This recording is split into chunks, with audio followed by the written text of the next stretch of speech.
Hello everyone, এখন থেকে আপনারা কিন্তু খুব সহজে আপনাদের জিমেল অ্যাকাউন্টের ইউজার নেম অথবা জিমেল অ্যাড্রেসটি খুব সহজে পরিবর্তন করতে পারবেন। তো আপনারাও কিভাবে আপনাদের জিমেল অ্যাড্রেসটি পরিবর্তন করবেন চলুন আপনাদেরকে মোবাইল স্ক্রিনে গিয়ে দেখিয়ে দিচ্ছি।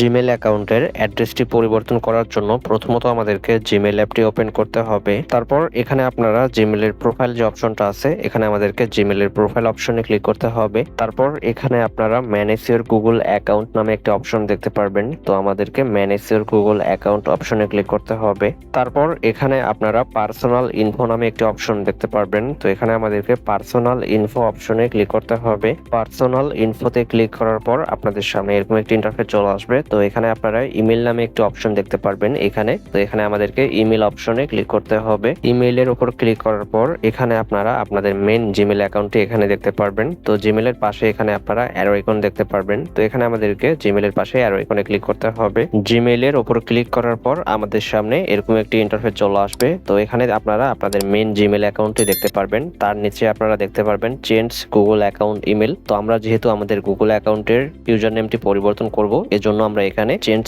গুগল অ্যাকাউন্ট ইমেল এটার উপর ক্লিক করে দিব। তারপর আমাদেরকে একটু স্ক্রল করে নিচে আসতে হবে। স্ক্রল করে নিচে আসার পর এখানে আমরা ইমেল অ্যাড্রেসটি চেঞ্জ করার যে বক্সটা আছে সেই বক্সটা কিন্তু এখানে দেখতে পারবো। তারপর এখানে আমাদেরকে ইউজার নেমটি বসাতে হবে। এখানে কিন্তু @gmail.com এটা কিন্তু অটোমেটিক দেওয়া থাকবে, জাস্ট আপনাকে এখানে ইউজার নেমটা বসাতে হবে। ইউজার নেমটি বসার পর এখানে আপনারা চেঞ্জ ইমেল নামে একটা অপশন দেখতে পারবেন, তো এখানে আপনারা চেঞ্জ ইমেল অপশনে ক্লিক করে আপনারা কিন্তু খুব সহজে আপনি আপনার ইউজার নেমটাই পরিবর্তন করতে পারবেন। তো আশা করি বুঝতে পারছেন কিভাবে জিমেল অ্যাকাউন্টের অ্যাড্রেস পরিবর্তন করতে হয়। তো ভিডিওটি এই পর্যন্তই ছিল। এরকম আরো ভিডিও পেতে আমাদের ইউটিউব চ্যানেলটি সাবস্ক্রাইব করে রাখবেন।